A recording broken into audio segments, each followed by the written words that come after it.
Bonjour à tous et bienvenue sur boursicoté.com pour cette nouvelle analyse technique Forex et matières premières avec une paire de devises euro-dollar qui continue à évoluer ici dans son range neutre court terme avec un rebond ici qui est en train de se confirmer sur la zone de support des 1,0780, zone que l'on surveille depuis maintenant quelques jours. Donc on est revenu ici sur cette zone, première ici réaction, on est venu une deuxième fois travailler ce support de manière un peu plus agressive, mais il semblerait ici que l'on soit sur un mouvement de rebond un peu plus fort que le précédent.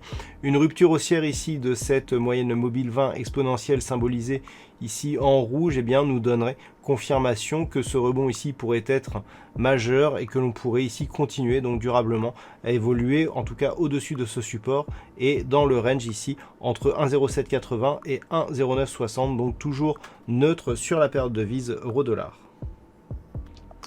Sur le câble, nous sommes toujours sur une dynamique qui s'est elle aussi totalement neutralisée dans un range entre 1,22 et 1,2645, donc les cours qui évoluent dans cette zone depuis la fin du mois de mars et puis qui ne donnent aucun signal directionnel puisque nous avons ici des points hauts qui sont quasiment au même niveau ici et des points bas qui sont très proches les uns des autres.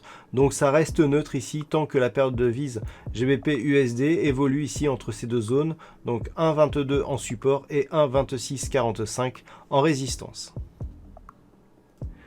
Et puis sur l'or, nous assistons à un changement de dynamique. Hier, j'attirais votre attention sur le fait ici que nous avions une succession de points hauts qui évoluaient plutôt à la baisse avec des points bas ici qui évoluaient d'une manière horizontale. Et je vous disais que dans cette perspective, eh bien, on avait une probabilité ici de revenir sur cette zone des 1671 et de la casser à la baisse. Eh bien, on a invalidé cette configuration technique puisque suite donc à un rebond, eh bien, on a cassé la zone des 1705 $ l'once, on a cassé ici la zone des derniers points hauts significatifs très court terme et on revient ici au contact de cette bande de Bollinger supérieure. Donc clairement, ce signal ici s'inscrit dans la poursuite ici du mouvement qui avait été impulsé ici par cette dynamique haussière qui avait mené les cours de l'or de 1450 à presque 1750 $ l'once. Petite phase de consolidation ici qui est à peine venue attaquer le retracement à 23,6% de Fibonacci de cette dynamique haussière. Le fait de repasser ici au-delà des 1705 est un premier signal, mais pour valider une poursuite de ce mouvement en direction de la prochaine résistance qui se situe à 1790 $ l'once, il faudra valider une rupture haussière de cette zone de points hauts des 1747,55 $ l'once.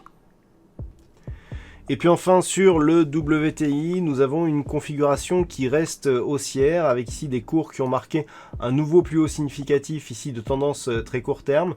Mais lorsque l'on regarde les indicateurs, eh bien, nous pouvons nous apercevoir ici que le MACD ici est en dynamique baissière du point de vue de ces histogrammes et que nous avons ici des points hauts significatifs donc sur les cours qui ne sont pas totalement retranscrits sur le RSI puisque nous avons une divergence baissière sur ce RSI avec ici un point haut qui ne l'est pas sur l'indicateur. Et puis nous avons donc sur cette zone de support que je vous ai tracée hier, eh bien nous avons une tentative ici de rupture.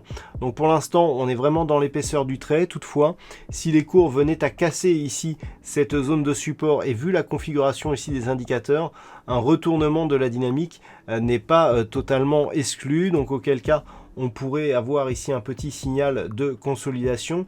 Toujours est-il que tant que les cours restent ici au-delà des 18,13 $ le baril, la dynamique resterait plutôt haussière.